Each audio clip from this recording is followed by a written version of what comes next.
اللهم صل على محمد وعلى آل محمد كما صليت على إبراهيم وعلى آل إبراهيم إنك حميد مجيد اللهم بارك على محمد وعلى آل محمد كما باركت على إبراهيم وعلى آل إبراهيم إنك حميد مجيد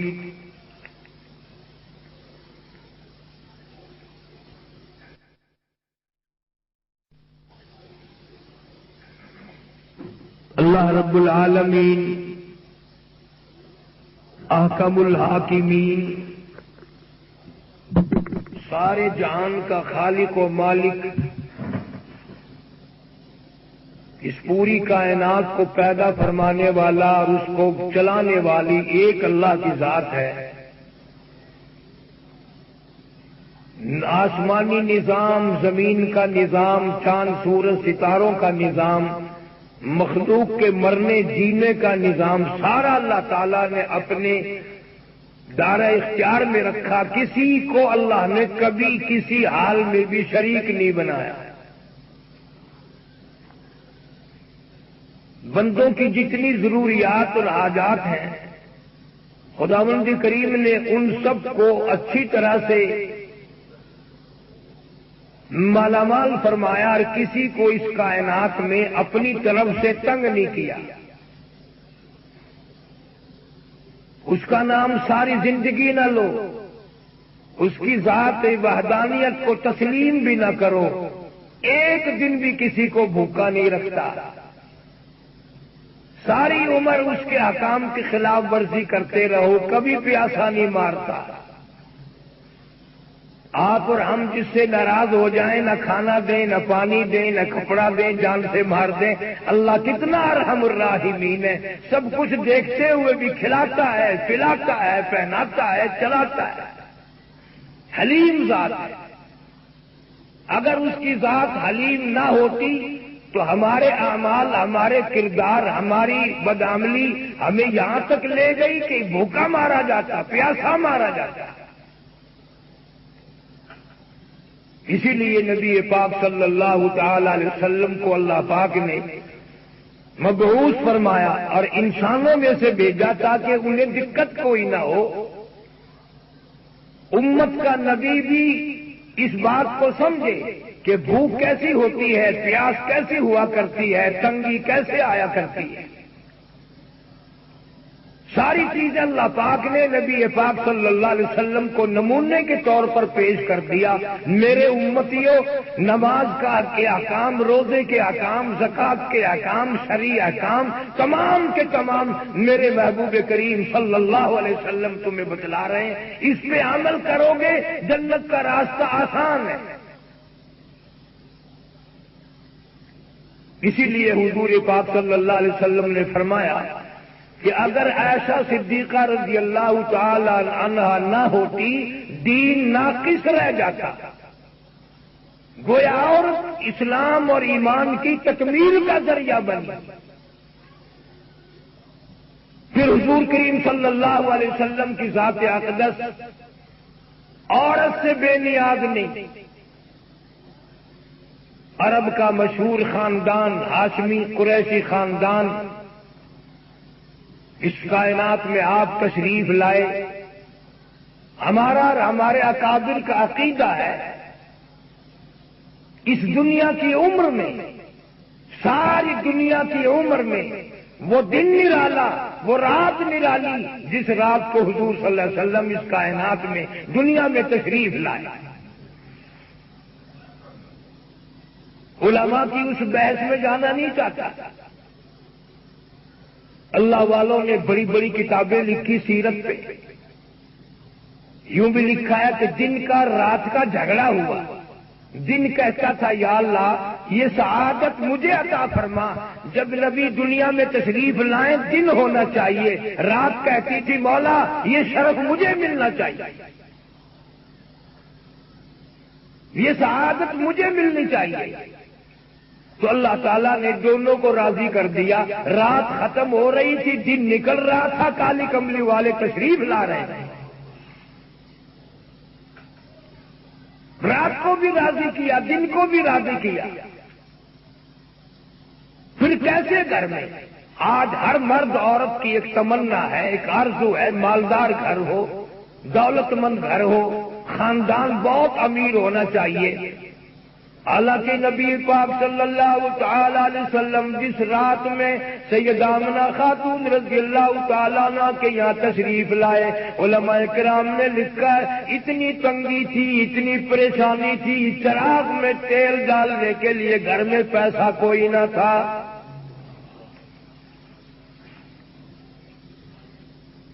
حضرت عبداللہ بن عبد المطلب دنیا سے ماں کے پیٹ میں چھوڑ کر، یتیم چھوڑ کر دنیا سے رخصت ہو گئے۔ سیدہ آمنہ رضی اللہ تعالیٰ عنہا کے پیٹ میں ہے، شکم مادر میں ہے۔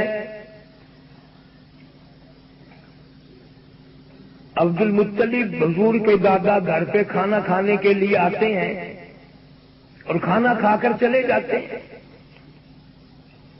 والد نہیں ہے، والدہ ہے، دادی ہے، دادا ہے۔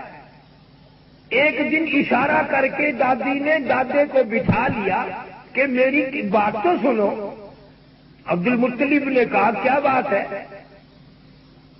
اس نے کہا تم تو کھانا کھا کر چلے جاتے ہو، میں بڑی پریشان ہوں، میں بڑی تکلیف میں ہوں، مجھے ہر وقت قلق رہتا ہے۔ عبد المطلب نے پوچھا کیا غم لگ گیا تمہیں؟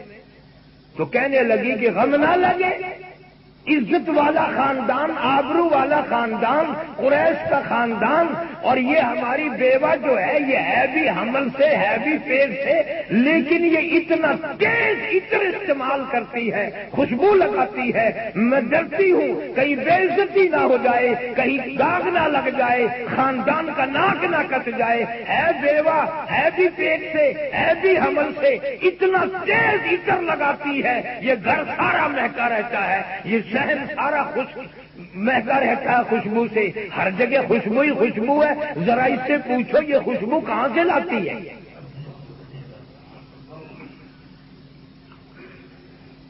عبد المطلب کہنے لگے کہ تو عورت ذات ہے۔ اپنی گھر والی کو، حضور کی دادی کو کہنے لگے تو گھر میں رہتی ہے، میں تو شرم کے مارے بات نہیں کرتا، سارا مکہ میرا سر کھاتا ہے، سارا مکہ مجھے کہتا ہے عبد المطلب تیرے گھر پہ عطر کی بارش کہاں سے ہوئی؟ گلی کوچے محلہ شہر سارا مہکا ہوا ہے۔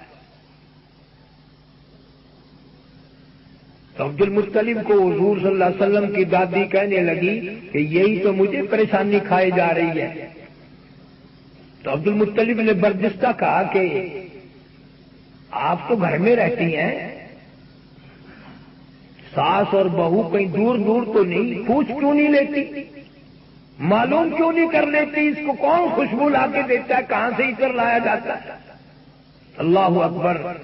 جناب مدنی کریم صلی اللہ تعالی علیہ وسلم کی دادی کہتی ہے کئی مرتبہ پوچھنے کے لیے اس کو اپنے پاس بلاتی ہوں، اس کے قریب جاتی ہوں، پوچھنا چاہتی ہوں یہ عطر کون لا کے دیتا ہے؟ عام عطر بھی نہیں، یمن کا عطر نہیں، حجاز کا عطر نہیں، فلسطین کا عطر نہیں، عراق کا عطر نہیں، کوئی عطر بھی خاص ہے، خوشبو خاص ہے۔ لیکن میں کئی مرتبہ اپنے پاس بلاتی ہوں، آمنہ بیٹی ادھر آؤ، کئی مرتبہ میں جاتی ہوں، میری بات سنو، جب میں بات کرنے کا ارادہ کرتی ہوں اس کے چہرے پہ میری نگاہ پڑتی ہے، میرے پسینے چھوٹ جاتی ہیں، زبان میری گنگی ہو جاتی ہے، میں بات نہیں کر سکتی۔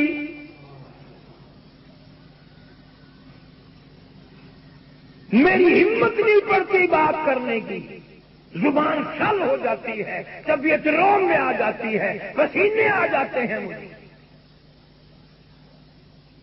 عبد المطلب نے کہا پھر صورت کیا ہو؟ انہوں نے کہا جی مرد پھر دلیر ہوتا ہے، ذرا آپ پوچھ لیں۔ عبد المطلب نے آواز دی بیٹی آمنہ ادھر آؤ۔ سید آمنہ خاتون رضی اللہ تعالی عنہ تشریف لا رہی ہیں، خدا کی قسم کیا منظر ہوگا، 2 جہان کے بادشاہ کو پیٹ میں لے کر تشریف لا رہی ہیں۔ عبد المطلب نے پوچھا بیٹی میں ایک بات پوچھتا ہوں، برا نہ ماننا، میری مجبوری ہے، کعبے کی چابیاں میرے پاس ہیں، میں خانہ کعبہ کا متولی ہوں، قریش خاندان کا سردار ہوں، ہاشمی خاندان ہے، عزت والا خاندان ہے، ڈرتا ہوں کہیں بے عزتی نہ ہو جائے۔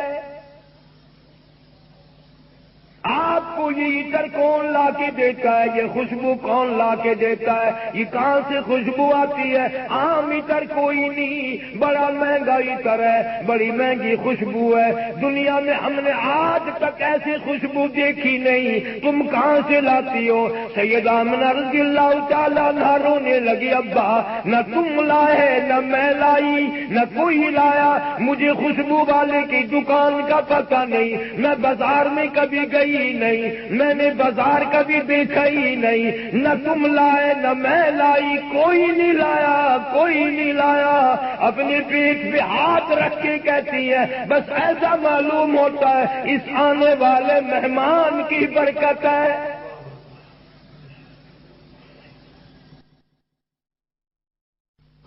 سیدہ آمنہ رضی اللہ تعالیٰ عنہ فرمانے لگی، ابا تنگ نہ کرو، اگر کچھ اور بتا دوں دیوانی کہو گے، کچھ اور بتا دوں دیوانی کہو گے، میں کانٹے پہ پیر رکھتی ہوں پھول بن جاتا ہے، پتھر پہ پیر رکھتی ہوں موم بن جاتا ہے، درختوں کے پاس سے گزرتی ہوں مجھے سلام کرتے ہیں، کئی مرتبہ یہ چاند مجھے جھک کر سلام کرتا ہے، کئی مرتبہ یہ سورج جھک کر مجھے سلام کرتا ہے، اور ہر رات میں اولو العزم پیغمبر کوئی نہ کوئی روز مبارکباد دینے کے لیے آتا ہے۔ جس نبی کی آمد سے پہلے آسمان نے عطر کی بارش برسائی، جس نبی کی آمد پہ آسمان نے خوشبوئیں برسائی، آج یہ امت بدعملی کر کر کے آسمان کی طرف بدبو پہنچا رہی ہے۔ کیا قدر کی ہم نے، کون سی چیز ہم نے سنبھال کے رکھی ہے؟ ایک ہی مقصد ہے، ایک ہی مطلب ہو گیا سب کا کہ دولت دولت دولت دولت، حالانکہ رات دن دیکھتے ہو کوئی 4 آنے کے پیسے بھی پلے باندھ کے کفن میں نہ لے گئے، کوئی نہ لے گئے۔ جناب مدنی کریم صلی اللہ تعالی علیہ وسلم نے فرمایا، لوگوں میری امت میں ایک وقت ایسا آئے گا لوگ اتنے بگڑیں گے، اتنے بدتمیز ہو جائیں گے، مرتے وقت کلمہ منہ سے نہیں نکلے گا، درود پاک پڑھتے ہوئے موت نہ آئے گی، قرآن کریم کی تلاوت کرتے ہوئے موت نہ آئے گی، ادھر موت کا جھٹکا لگے گا، ادھر منہ میں کنجری کا گانا ہوگا۔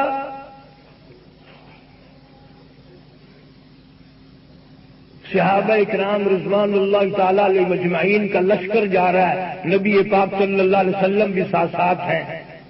صحابہ اکرام نے چند جانور دیکھے، پرندے دیکھے، ان کے پروں پہ قرآن کی آیت لکھی ہے اور وہ گندگی کھا رہے ہیں، بخانا کھا رہے ہیں۔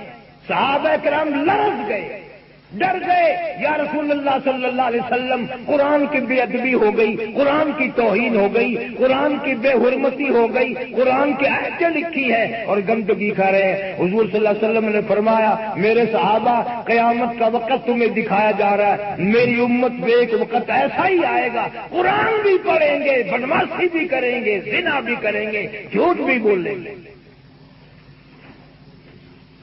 آج اس امت پہ وہی وقت ہے، اس بات کا فکر کوئی نہیں کہ ہم کیا کرنے آئے پھر کیا کر رہے ہیں اور ہمیں کیا کرنا چاہیے۔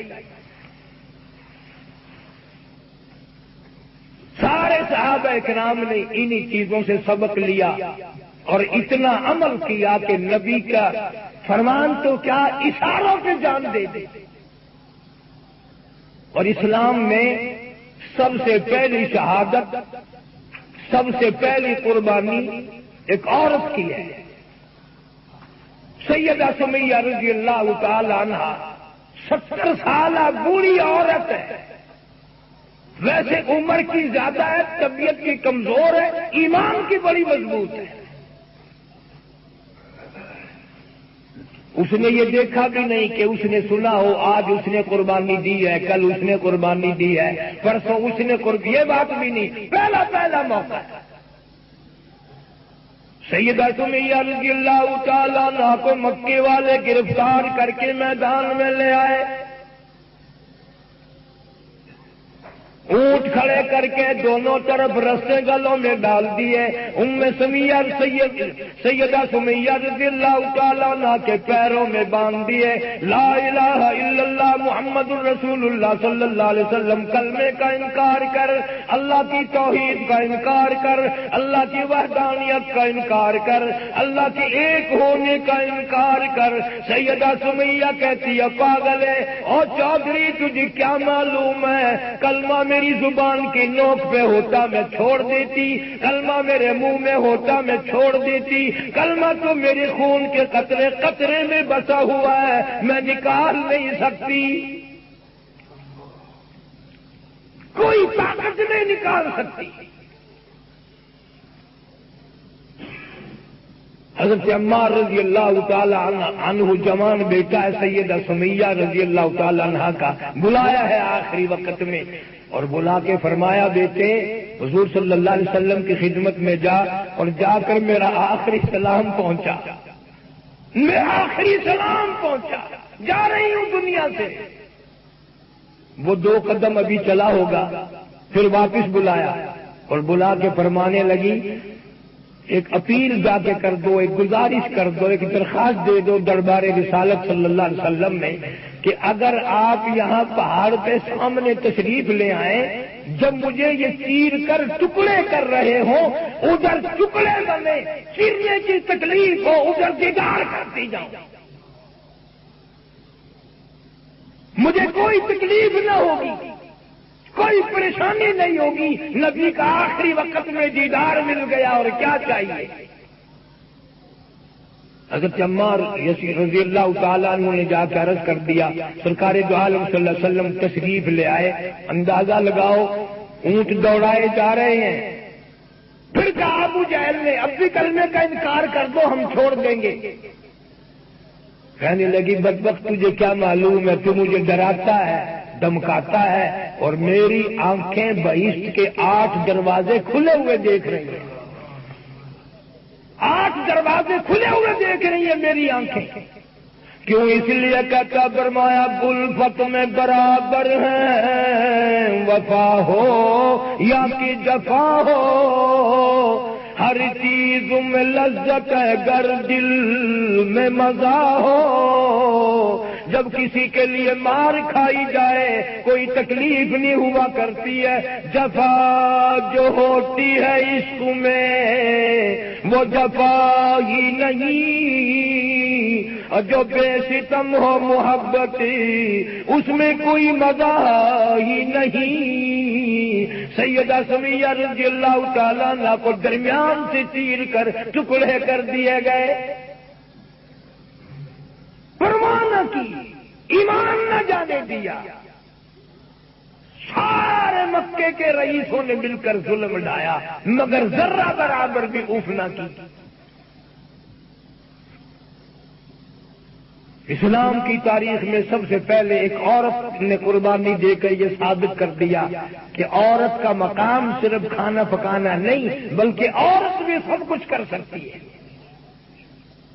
سید عطا اللہ شاہ صاحب بخاری رحمہ اللہ ہمارے ہندوستان پاکستان میں بہت بڑے بر صغیر کے عظیم خطیب گزرے ہیں، یوں فرمایا کرتے تھے کہ عورت سپاہی تو نہیں بنتی، سپاہی جنتی تو ہے، سپاہی جنتی تو ہے۔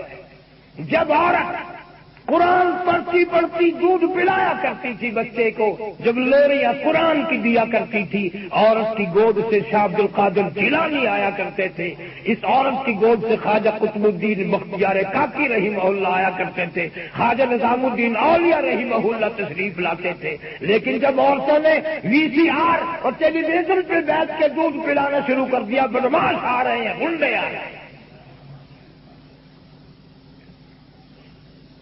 تھوڑی سی منطقی بات عرض کر دوں، ساری دنیا میں یہاں آپ کے ملکوں میں عورتیں دودھ کم پلاتی ہیں، باہر کا دودھ پلایا جاتا ہے، ہمارے ملکوں میں اب تک رواج نہیں۔ لیکن بچہ بیمار ہو جاتا ہے تو ڈاکٹر کے پاس لے کے جاتے ہیں تو بچے کی والدہ کے بارے میں ڈاکٹر کہتا ہے اس کی والدہ نے گرم چیز کھائی. اب سوال یہ ہے کھائی تو ماں نے اور بیمار بچہ ہے. ڈاکٹر کہتا ہے اس کی والدہ نے گڑ کھایا, اچار کھایا, بتاؤں بینگن کھائے, کوئی گرم چیز ضرور کھائی ہے. دودھ کے ذریعے سرعت کر کے حرارت بچے کے پیٹ میں چلی گئی. تو آپ کو پتہ بھی نہ چلا. ہمارے ایمان کا امتحان بھی ہو گیا کہ اگر گڑ کی حرارت اچار کی ترسی دودھ کے ساتھ جا سکتی ہے, جب عورت قرآن پڑھ کر دودھ پلائے گی قرآن کا نور نہ جائے گا؟ قرآن کریم کا نور بچے کے پیٹ میں کیسے نہیں جائے گا؟ آج ہمارا دنیا کے ڈاکٹروں کے فارمولوں پہ یقین ہے, سائنسدانوں کے فارمولے پہ یقین ہے, اللہ کے قرآن پہ یقین نہیں, اور یہیں سے ساری بات بگڑی. جناب مدنی کریم صلی اللہ تعالی علیہ وسلم کی ذات اقدس ہے, اتنی تنگی اتنی پریشانی ہے. تاریخ کا مطالعہ کرنے سے, سیرت کا مطالعہ کرنے سے پتہ چلا ایک دن بھی ایسا نہیں جو پیٹ بھر کے کھانا کھایا ہو.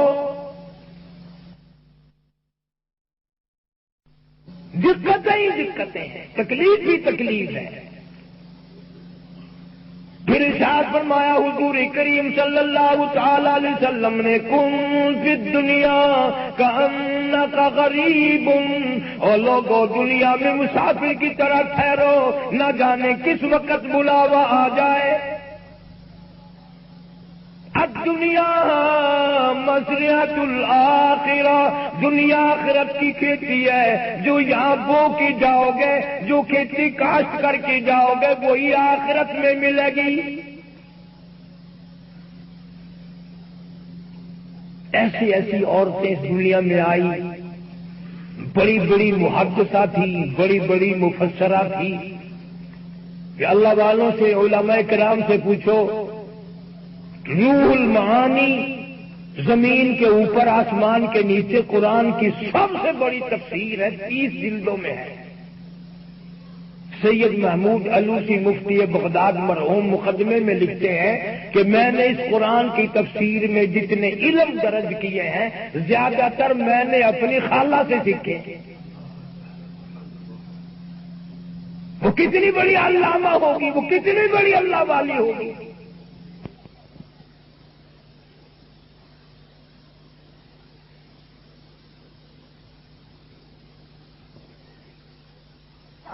ساری عقل, ساری سوچ, سارا فکر ایک دنیا پہ ختم کر دیا, اور دنیا ہر کوئی چھوڑ کے جا رہا ہے, پلے کچھ نہیں لے جاتا.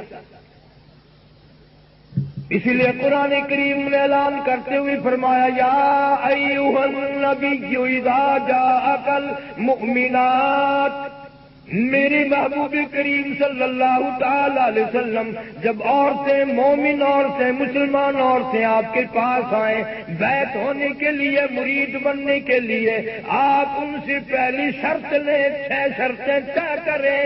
نبوت والا ہاتھ بیعت کے لیے پھر بڑھائیں, 6 شرطیں ان سے پہلے لے لیں. اس لیے کہ شرک کی بیماری عورتوں سے چلتی ہے, شرک کی لعنت عورتوں سے چلتی ہے, اور توحید کی رحمت بھی عورتوں سے چلتی ہے. صحابیات نے کوئی کم ہمت نہیں کی, بڑے بڑے دکھ اٹھائے ہیں, بھوکی رہیں, پیاسی رہیں, لیکن پرواہ نہیں. اسی لیے قرآن کریم اللہ پاک نے اعلان کرتے ہوئے فرمایا یا ایھا الذین آمنوا لا تلہکم اموالکم ولا اولادکم عن ذکر اللہ ومن یفعل ذلک فاولئک هم الخاسرون. ایمان والو ہلاک نہ کر دے, برباد نہ کر دے تمہیں دنیا کے حالات, دنیا کی مشغولی, اولاد اور مال, کثرت اولاد مال برباد کر دیتے ہیں. میرے ذکر سے کہیں غافل نہ ہو جاؤ. وَمَن يَفْعَلْ ذَلِكَ فَأُولَئِكَ هُمُ الْخَاسِرُونَ. یہی لوگ خسارہ پانے والوں میں سے ہو جاتے ہیں۔ حضور صلی اللہ تعالی علیہ وسلم نے فرمایا، مشکوٰۃ شریف میں حدیث موجود ہے، اور لوگوں موت کے وقت کی پیاس سے پناہ مانگو، اتنی شدید پیاس لگتی ہے سمندر پلا دو پیاس نہیں بجھتی۔ کسی کو کیا معلوم کہ مرنے والے کو کتنی پیاس لگی ہوئی ہے، کتنی گھبراہٹ ہے۔ حضور صلی اللہ علیہ وسلم فرماتے ہیں، لوگوں موت کے وقت کے پسینے سے پناہ مانگو، اتنا شدید پسینہ آتا ہے ساری زندگی میں کبھی نہیں آیا۔ ارشاد فرمایا مدنی کریم صلی اللہ تعالی علیہ وسلم نے، او لوگوں موت کے وقت کی گھبراہٹ سے پناہ مانگو، اتنی شدید گھبراہٹ آتی ہے ساری زندگی میں کبھی نہیں آئی۔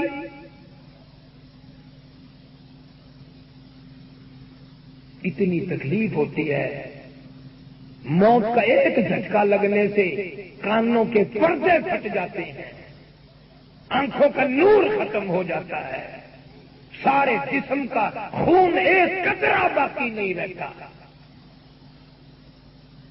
ارشاد فرمایا مدنی کریم صلی اللہ تعالی علیہ وسلم نے، او لوگوں موت کی تلخی سے پناہ مانگو، مرنے والے کا مرتے وقت منہ کڑوا ہوتا ہے۔ قرآن کا اشارہ، کلو نفس ذائقۃ الموت، پتہ چلا موت کا کوئی ذائقہ ہے جو منہ میں آتا ہے، مرنے والے کے منہ میں ذائقہ آتا ہے۔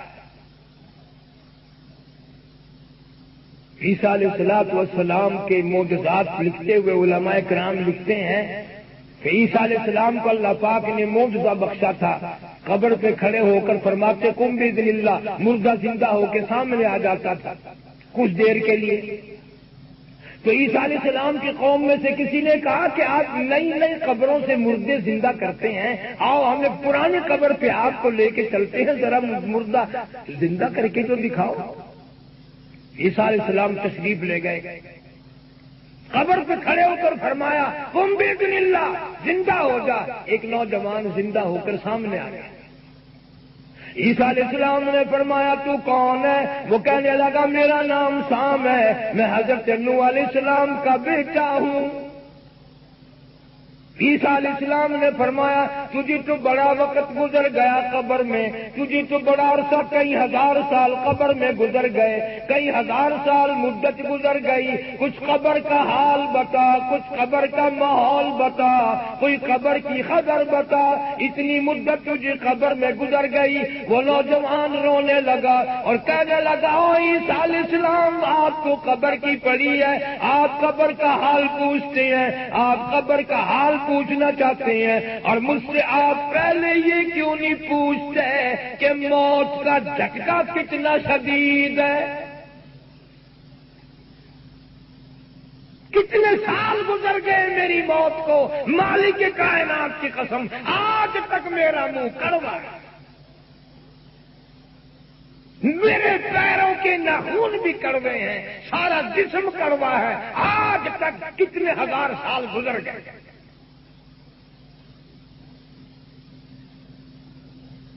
کس طرح سے موت آ رہی ہے، جنازے نہیں ہوتے، غسل نہیں ملتے، کفن نہیں ملتا، ہزاروں لوگ مر رہے ہیں، کفن نصیب نہیں، قبر نصیب نہیں۔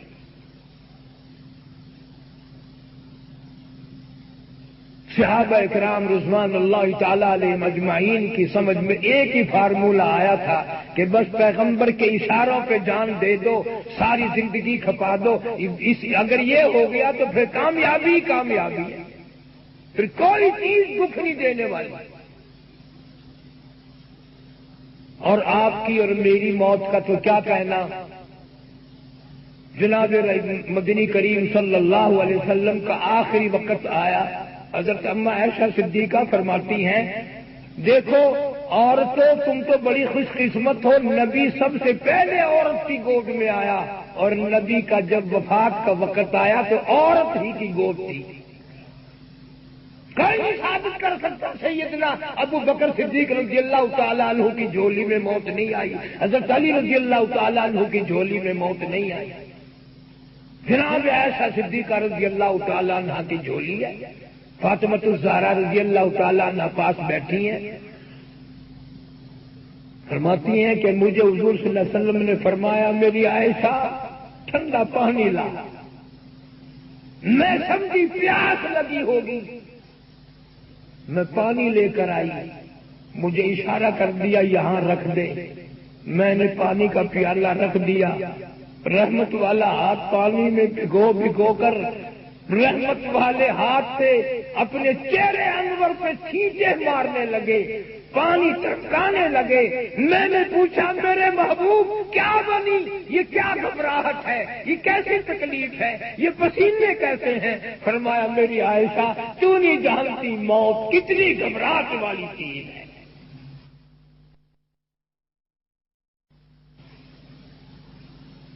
تجھے کیا معلوم کتنی گھبراہٹ آتی ہے موت کے وقت۔ اور ادب دیکھو، احترام دیکھو۔ ابن حشام لکھتا ہے کہ دروازے پہ حضور صلی اللہ علیہ وسلم کے حضرت اسرائیل علیہ السلام آئے اور آواز دی حل ادخلوک فی البیت، کیا میں گھر میں داخل ہو سکتا ہوں؟ اللہ اکبر، مرتبہ دیکھ، مقام دیکھ۔ سیدہ فاطمہ الزہرا رضی اللہ تعالیٰ عنہ پریشان بیٹھی ہیں، ابا کی جدائی کا وقت ہے، غصے میں بات نکل گئی، او پاگل کہیں کہ، دیہاتی کہیں کہ، گوار کہیں کہ، تجھے اجازتوں کی پڑی ہے، میرے ابا بے ہوش ہیں۔ آپ کو افاقہ ہوا، تھوڑا سا ہوش آیا، سینے پہ ہاتھ رکھا، لختے جگر فاطمہ، فرمایا فاطمہ یوں نہ کہو، یہ دیہاتی گمار نہیں ہے، یہ تو وہ ہیں جو بچوں کو یتیم بنا دیں، یہ تو وہ ہیں کہ بڑی بڑی شہزادیوں کا سہاگ اجاڑ دیں، یہ تو وہ ہیں جو ساری کائنات کو موت لا کے کھڑا کر دے گا۔ یہ تو تیرے ابا کا مقام ہے جو اسرائیل کو بھی موت کے لیے بھی اجازت مانگنی پڑ رہی ہے۔ ابن حشام لکھتا ہے آخری وقت ہے، سانس آ جا رہے ہیں، آواز بالکل پست ہو گئی۔ اما عائشہ صدیقہ رضی اللہ تعالیٰ عنہ فرماتی ہیں لب حرکت کرتے تھے، میں نے یوں کان لگا دیا، کیا فرمانا چاہتے ہیں؟ موت کے وقت بھی، دنیا سے روانگی کے وقت بھی ایک ہی آواز ہے، ربی حبلی امتی، مولا میری امت کو معاف کر دے، مولا میری امت کو معاف کر دے۔ ابن حشام لکھتا ہے سانس آ رہے تھے، آواز بالکل پست ہو رہی تھی، روح مبارک پرواز کر رہی تھی، گھٹنوں کے قریب پہنچے، فرمایا اسرائیل تکلیف ہو رہی ہے، مجھے تکلیف ہو رہی ہے۔ فرمایا میری کیا مجال ہے، میری کیا جرت ہے کہ میں آپ کو تکلیف پہنچاؤں؟ فرمایا تیرا تکلیف دینے کا پروگرام نہیں، تیرا تکلیف دینے کا ارادہ نہیں، اور مجھے اتنی تکلیف ہو رہی ہے کہ ساری زندگی میں کبھی نہیں ہوئی۔ اسرائیل امت کے جن لوگوں کو دکھ دے گا ان کا کیا بنے گا، ذمت کے جن لوگوں کو عذاب دے گا ان کا کیا بنے گا؟ میری حسرت ہے، میری آرزو ہے کل امت کے دکھوں کو آج محمد صلی اللہ علیہ وسلم کی چھاتی پہ ختم کر دیں۔ ان کی وفا دیکھ اور اپنی جفا دیکھ ہم کیا کر رہے ہیں؟ اسی لیے قرآن کریم میں اعلان کرتے ہوئے فرما دیا لوگوں اپنے آپ کو سنبھل کے لے کے چلو، وَأَنفِقُوا مِمَّا رَزَقْنَاكُم مِّن قَبْلِ أَن يَأْتِيَ أَحَدَكُمُ الْمَوْتُ فَيَقُولَ رَبِّ لَوْلَا أَخَّرْتَنِي إِلَىٰ أَجَلٍ قَرِيبٍ فَأَصَّدَّقَ وَأَكُن مِّنَ الصَّالِحِينَ۔ فرمایا جس کی موت آ جائے گی پوری دنیا کا سونا چاندی دے کر نہیں ٹالی جا سکتی، جس کا وقت آ جائے پوری دنیا سے فارسی بن جائے، ایک سانس نہیں بڑھا سکتا۔ نبی پاک صلی اللہ علیہ وسلم نے صحابہ کرام سے پوچھا تمہیں اپنی زندگی کی کس قدر امید ہے؟ کسی نے کہا میں فجر کے بعد ظہر پڑھوں گا، کسی نے کہا ظہر کے بعد عصر پڑھوں گا، کسی نے کہا عصر کے بعد مغرب پڑھوں گا، کسی نے عشاء کا نام لیا۔ فرمایا بڑی لمبی لمبی امیدیں باندھے بیٹھے ہو، میں محمد الرسول اللہ صلی اللہ علیہ وسلم کا یہ حال ہے، جو قدم جو پیر میں نے اٹھایا ہوا ہے نہ معلوم زمین پہ رکھا بھی جائے گا کہ نہیں، جو سانس اندر کو گیا نہ معلوم وہ باہر بھی آئے گا کہ نہیں۔ اجل وقت ہے، پوری دنیا مل کر آگے پیچھے نہیں کر سکتی۔ اللہ والوں نے اس وقت کو بڑا سنبھالا۔ امام احمد بن حنبل رحمت اللہ علیہ جیسا محدث، بہت بڑا متقی پرہیزگار، وقت کا امام، آخری وقت ہے، خود بیٹا لکھتا ہے میرے ابا کو اتنے پسینے آئے کپڑوں سے گزر کر زمین پہ ٹپکنے لگا، پسینے آئے احمد بن حنبل کی ذات اقدس کو۔ بیٹے نے پوچھا ابا یہ پسینے کیسے؟ فرمایا بیٹا تجھے معلوم نہیں، مولا کریم کی پیشی کا وقت قریب آ گیا، موت کا وقت قریب آ گیا۔ اس نے کہا آپ کو کیا فکر ہے، آپ تو اتنے بڑے علامہ ہیں، کئی لاکھ حدیثیں زبانی یاد ہیں، متقی ہیں، پرہیزگار ہیں۔ فرمایا بیٹا یہ سب کچھ ہے پر تجھے پتہ نہیں وہ بھی بڑا بے نیاز ہے، وہ بھی بڑا بے نیاز ہے۔ سفیان ثوری رحمہ اللہ کو لوگوں نے دیکھا، آخری وقت ہے، زمین پہ ناک رگڑ رہے ہیں، رو رہے ہیں۔ کسی نے پوچھا ثوری کیا ہوا؟ فرمایا موت بالکل قریب ہے۔ کہ پھر آپ کو کیا غم ہے؟ وقت کیا بدال ہو، اللہ والے ہو۔ فرمایا تمہیں پتہ نہیں رب کے دربار کی پیشی کا بڑا ڈر ہے، نہ جانے کیا معاملہ فرمائے۔ حدیث پاک میں آتا ہے مرنے کے بعد میت کو انگلی لگا چھرا معلوم ہوتا ہے، تکلیف ہوتی، ادھر کپڑے اتارنے لگتے ہیں، آواز آتی ہے چور ہے جسم اتنا،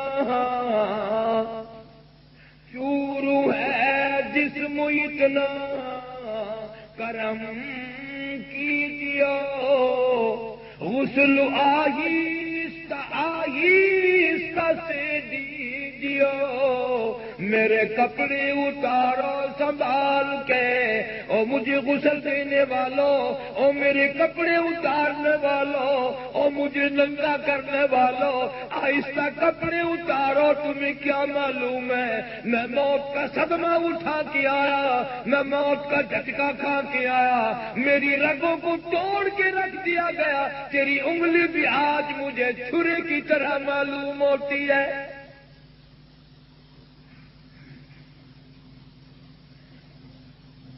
عورت فوت مر جاتی ہے، ناک کا، کان کا، گلے کا زیور اتارا جاتا ہے، زبان حال سے کہتی ہے اور میرا زیور اتارنے والی سہیلیوں، بہنوں، میری رشتے دار عورتوں، زیور بھی اتارو، کچھ سبق بھی لو، آج میرا اتر رہا ہے کل کو تیرا اترے گا۔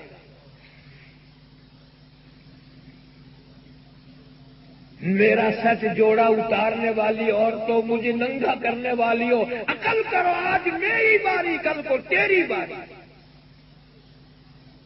کوئی یہاں نہیں رہے۔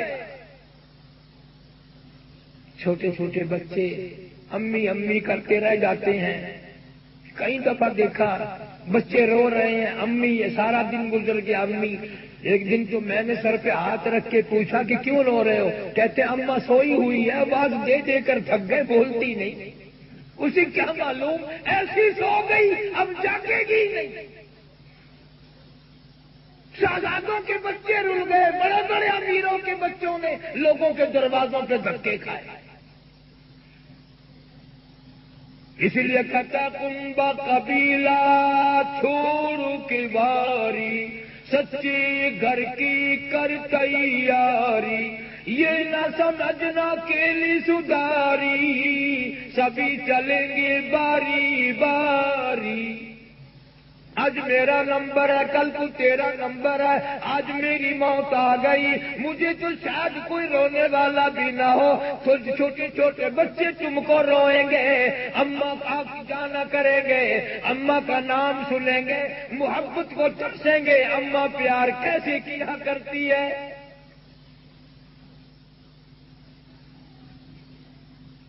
کہتا میں نے جھیلی ہے مصیبت بے شمار، ہولے ہولے جسم سے کپڑے اتار، تمہیں کیا معلوم ہے میری جان کو کیا بنی، ایک جان چھوڑا دنیا چھوڑی، میں دوسرے جان میں آئی، میں موت کا جھٹکا کھا کر آئی، میری رگوں کو توڑ کے رکھ دیا گیا، تمہیں کیا معلوم ہے۔ اور میرے بچوں کو دیکھ کر ہنسنے والوں، خیال کرو آج میرے بیوار سے ہو گئے، آج میرے رل گئے، کل کو تیرے رلیں گے۔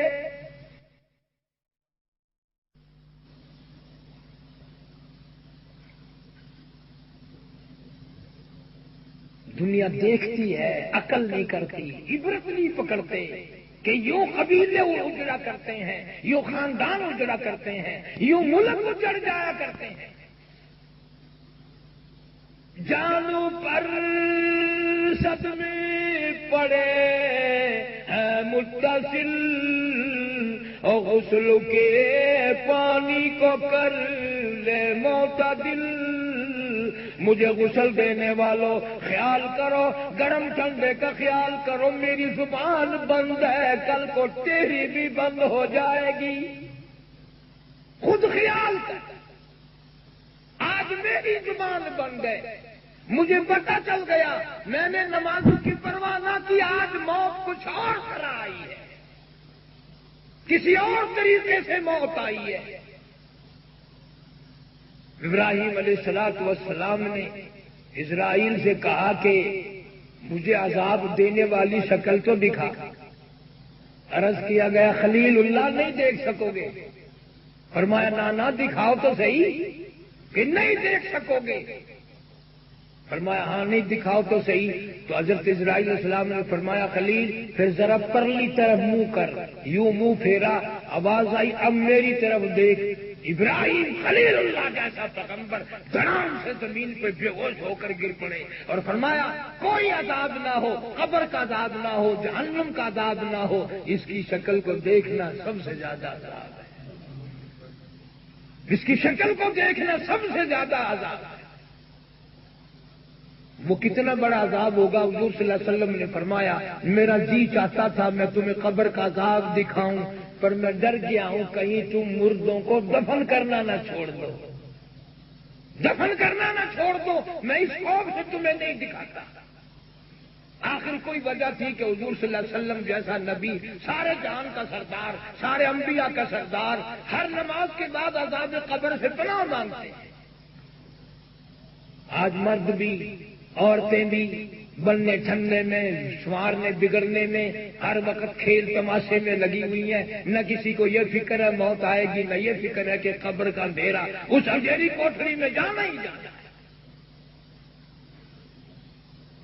غسل دے دیا، کفن پہنا دیا، منہ کھلا چھوڑ دیا، آنے والے رشتہ دار عزیز و اقارب دیکھیں گے، ادھر سے کسی نے آواز لگائی شام ہو گئی جلدی کرو، آواز آتی ہے کاہے کی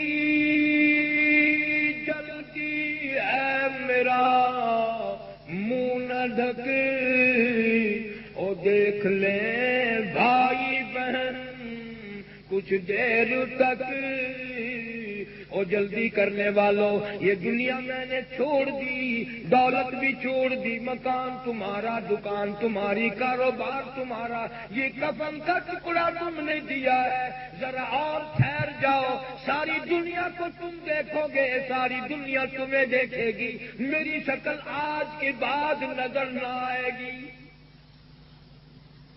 ہمیشہ کے لیے رخصت ہو جاؤں گا۔ پھر کسی نے آواز لگائی جلدی کرو اور کام بھی بہت کرنے ہیں، آواز آتی ہے اے اٹھانے والوں کیوں جلدی دی ہے تمہیں، او بال بچوں سے تو ملنے دے مجھے، تمہیں کیا معلوم ہے یہ میری ننھی منی بچیاں، یہ میرے بچے اماں کا نام لیا کریں گے، ماں کی محبت کو ترسیں گے، کون سر پہ ہاتھ پھیرے گا، لوگوں کے دروازوں پہ دھکے کھایا کریں گے۔ حضور صلی اللہ علیہ وسلم نے ارشاد فرمایا ہر میت قبر اپنے گھر سے نکلتے وقت 3 چیخیں مارتا ہے، 3 چلاتا ہے 3 دفعہ، اور یہاں تک فرمایا شرح حدیث نے لکھا ہے اگر آدمی سن لیں تو جگر پھٹ جائے، کلیجے پھٹ جائیں، افسوس کرتا ہے ہائے اس مکان میں دل نہ لگاتا، ہائے اس مکان کو اپنا مکان نہ سمجھتا، ہائے ان بچوں کو چھوڑ کے جا رہا، پھر کہتا پھر جنازہ گھر سے باہر ہوتے دم، اور کہتی ہے چلا کے روح اے پر عالم، اور لوگوں دنیا والوں میں اپنی اولاد کو چھوڑ چلی، میرے آج بیوار سے ہو گئے، آج میروں کا لاڈ پیار اجڑ گیا، کل کو تم بھی یوں ہی چھوڑ کے چلے جاؤ گے، میری عزت پہ ڈاکے نہ ڈالنا، میری آبرو کو برباد نہ کرنا، میری اولاد کا مال نہ کھانا، ورنہ تم بھی لاوارث ہو سکتے ہو، اگر دنیا میں میں چھوڑ کر جا سکتی ہوں تم بھی کل کو یوں ہی چھوڑ کے چلے جاؤ۔ حضور کریم صلی اللہ علیہ وسلم نے ارشاد فرمایا قبر کے اندھیرے سے پناہ مانگا کرو، پتہ چلا اتنا ہولناک اندھیرا ہے جس کا تصور نہیں کیا جا سکتا، دماغ میں نہیں آ سکتا کتنا اندھیرا ہوگا۔ حضرت عثمان رضی اللہ تعالی عنہ کا خاصہ تھا، قبر کے پاس سے گزرتے بیٹھ کے رونے لگ جاتے، اتنے روتے کہ داڑھی سے آنسو نیچے گزرتے ٹپکتے۔ کسی نے پوچھا عثمان کیا بات ہے، قبر کو اتنا دیکھ کر کیوں روتے ہو؟ فرمایا تمہیں معلوم نہیں اس اندھیری کوٹری میں آئے بغیر گزارا نہیں، ایک نہ ایک دن اس میں آنا پڑے گا۔ جن لوگوں کو حضور صلی اللہ علیہ وسلم کی ذات اقدس سے پیار تھا، محبت تھی، گردنیں کٹا دی۔ یوسف علیہ السلام کو مصر کی عورتوں نے دیکھا، انگلیاں کاٹی، جمال محمد صلی اللہ علیہ وسلم کا جن صحابہ کرام نے دیدار کیا، گردنیں کٹا دی۔ مدینہ پاک میں وفات ہوئی، اللہ سب کو مدینہ پاک کی زیارت نصیب فرمائے۔ خبر پھیلتی پھیلتی باہر دیہات میں گئی، ایک جوان باغ میں کھڑا ہے صحابی، اس کو جا کر کسی نے بتایا تجھے معلوم بھی ہے حضور صلی اللہ علیہ وسلم دنیا سے رخصت ہو گئے؟ کہنے لگا سچ ہے کہ بالکل سچ ہے۔ جیب میں سے چاقو نکالا اور دونوں آنکھیں نکال کر زمین پہ پھینک دی۔ لوگوں نے کہا بیڑا غرق کر لیا، ٹکرے کھائے گا، ٹھوکرے کھائے گا، مصیبتیں اٹھائے گا، جوانی خراب کر دی، ساری زندگی تلخ کر دی۔ وہ پتہ کیا کہتا ہے؟ وہ کہتا ہے شور نہ کرو، بات ایسی کوئی نہیں، جو آنکھیں حضور صلی اللہ علیہ وسلم کے دیدار سے محروم ہو گئی ہوں ان کا رکھنے کا کیا فائدہ ہے؟ ان آنکھوں کے رکھنے کا فائدہ کیا ہے؟ بڑا عشق تھا حضور صلی اللہ علیہ وسلم سے صحابہ کو۔ ایک عورت آئی اور آ کے کہنے لگی اما عائشہ صدیقہ رضی اللہ تعالیٰ عنہا سے کہ عائشہ بہن میں نے سنا حضور کی وفات ہو گئی، کہ ہاں کہاں دفن کیا؟ کہ یہ میرے حجرے میں۔ فرمایا مجھے زیارت قبر کی تو زیارت کرا دے۔ میں چوکھٹ پہ کھڑی ہوئی اور کہنے لگی آقا کبھی کبھی دیہات سے آتی تھی، قرآن سنتی تھی، زبان مصطفیٰ ہو، کلام خدا ہو، مزہ آتا تھا۔ اب مجھے بھی اپنی زندگی اچھی نہیں لگتی، میں اس دنیا میں رہ کے کیا کروں گی؟ چوکھٹ پہ چیخ ماری اور قبر مبارک کے قریب گر کر جان دے دی۔ انہیں لوگوں کے لیے جنت بنی ہے، جنت بڑی اوکھی ہے، اتنی سستی نہیں ہے جو اتنی میں نے رات میں سمجھ رکھی۔ ان عاشقوں نے جان دی ہے، قربان کیا ہے، اللہ کے قرآن کی تلاوت اتنی کی، عورتوں نے اتنی کی کہ مدینہ منورہ اور سارا عرب جا کے رکھ دیا۔ بدقسمت دور ہے، بچوں کو عورت 2 دن نہ دیکھے مرنے کو ہو جاتی ہے، قرآن کی تلاوت 2 مہینے نہ کرے کبھی مرتی نہیں، اسے دکھ نہیں ہوتا کہ مہینہ ہو گیا میں نے قرآن کی زیارت نہیں کی۔ سن 80 میں میں ہندوستان گیا تھا پاکستان سے، پٹیالے شہر میں ہم کچہری میں بیٹھے تھے تو وہاں اچانک لوگوں میں بھگدڑ سی مچی۔ میرے پاس ایک وکیل بیٹھا تھا سکھ، میں نے کہا سردار جی کیا بات ہے؟ اس نے بڑی مشکل سے بتایا کہ کیا بتائیں، آج ایک واقعہ ہو گیا اسی پٹیالے شہر میں، پنجاب میں پٹیالہ شہر ہے ہندوستان میں۔ میں نے کہا کیا ہوا؟ کہنے لگی ایک سکھ کی بیٹی مر گئی، انہوں نے اس کو نہلایا دھلایا، جو رواج ہے کفن دیا، لکڑیوں میں چنا، تیل کا پیپا ڈالا، آگ لگائی، ساری لکڑیاں جل گئی مگر اس لڑکی کا بال بھی نہ جلا، اس کا بال بھی نہ جلا۔ پھر لکڑیاں جمع کی گئیں، پھر دوبارہ تیل کا پیپا ڈالا گیا، وہ بھی ساری جل کر خاک ہو۔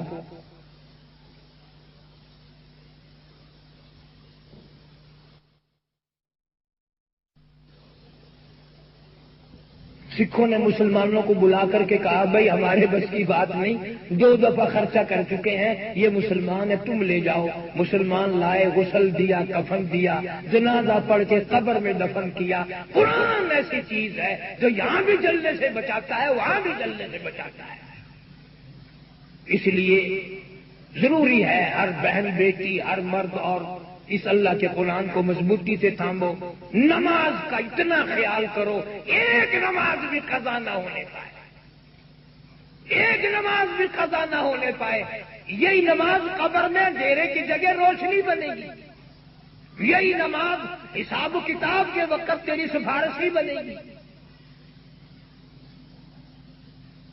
حضور صلی اللہ علیہ وسلم نے واضح طور پر فرما دیا کہ بے نماز کا نہ اللہ ذمہ دار ہے نہ میں نبی ذمہ دار ہوں، وہ اپنے کیے کو آپ بھگتے گا۔ الحمدللہ اللہ تعالیٰ نے موقع وقت بنایا، میں پاکستان سے اس وقت ان ساتھیوں کی محبت کی وجہ سے یہ سارے علماء میرے سے زیادہ اچھے ہیں، زیادہ نیک ہیں، میں ان کی جوتیوں کے خاک کے برابر بھی نہیں۔ بھائی ابو بکر اللہ تعالیٰ ان کے گھر میں مال و جان میں سبھی دوستوں کے مال و جان میں خیر و برکت عطا فرما، ان کے بچوں کو دین کا عالم بعمل بنا، سپاہی بنا۔ وآخر دعوانا ان الحمدللہ رب العالمین۔ اللہم صل وسلم وبارک علی سیدنا و مولانا محمد النبی الامی الہاشمی وعلی آلہ واصحابہ وبررۃ الکرام۔ یا اللہ ہم سب کو پکا نمازی بنا، یا اللہ قرآن کا شغف ذوق محبت عطا فرما، حضور صلی اللہ علیہ وسلم کے فرمان کی عظمت محبت نصیب فرما، صحابہ کرام کا خادم اور غلام بنا، ساری بہن بیٹیوں کو نمازی بنا، قرآن سے پیار اور محبت عطا فرما۔ یا اللہ گھروں کو دینداری کا ماحول بنانا عورتوں کا کام ہے، اللہ ان کو صحابہ کرام صحابیات کے خادم اور غلام بنا۔ یا اللہ حضور صلی اللہ علیہ وسلم کی عظمت محبت عطا فرما، سارے ملک پہ کرم اور فضل فرما۔ جتنے مسلمان مرد عورت قبروں میں چلے گئے یا اللہ سب کی بخشش کے فیصلے فرما، ہم سب کے والدین کی مغفرت فرما، اساتذہ کی مغفرت فرما، دوستوں اور خدمت گزاروں کی درجے بلند فرما، ساری مساجد کی حفاظت فرما۔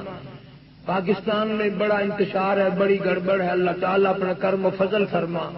یا اللہ دشمنی اور نفرت کو ختم فرما، قوموں کو آپس میں محبت کرنے کی توفیق عطا فرما، ہم سب کی جان مال عزت آبرو ایمان کی حفاظت فرما، شرک کی لعنت سے بچا، کفر و نفاق سے ہم سب کی حفاظت فرما۔ اللہ تعالیٰ مرتے وقت کلمے اور ایمان والی موت عطا فرما۔ یا اللہ کسی کو ستا کے نہ مریں، کسی کو دکھ پہنچا کے نہ مریں، مرنے کے بعد ہمیں کوئی برائی سے یاد نہ کرے، ظالم کے ظلم سے بچا، شریر کی شرارت سے بچا، فتنوں سے ہم سب کی حفاظت فرما، بے اولاد کو اولاد عطا فرما، جس کی جھولی خالی اس کی جھولی آباد فرما، جس کی گود خالی اس کی گود آباد فرما، دین و ایمان سے جس کا گھر خالی اس کا گھر آباد فرما۔ یا اللہ سارے ملک میں نیک فضا قائم فرما، ساری امت کو ہدایت عطا فرما، ساری امت کو نمازی بنا، ساری امت کی بخشش کے فیصلے فرما۔ تبلیغی جماعت پوری دنیا میں جہاں جہاں کام کر رہی ہے قدم قدم پہ شرف قبولیت عطا فرما، ان کی محنت اور ان کی کوشش میں ہم غریبوں کو بھی حصہ عطا فرما۔ رائمن کا اجتماع ہو رہا، اللہ تعالیٰ انتہائی طور پہ کامیاب فرما، پوری دنیا کے مسلمانوں کو فیض یاب فرما، مدارس کے خدمت گزاروں کے مال و جان میں کروڑوں گنا خیر و برکت عطا فرما، ہم سب کی اولاد کو قرآن کی دولت عطا فرما، ایمان کی دولت عطا فرما، مرتے وقت کلمے والی موت عطا فرما۔ ربنا تقبل منا انك انت السميع العليم وتب علينا انك انت التواب الرحيم۔ صلی اللہ علی حبیبہ محمد وآلہ وصحبہ اجمعین برحمتک۔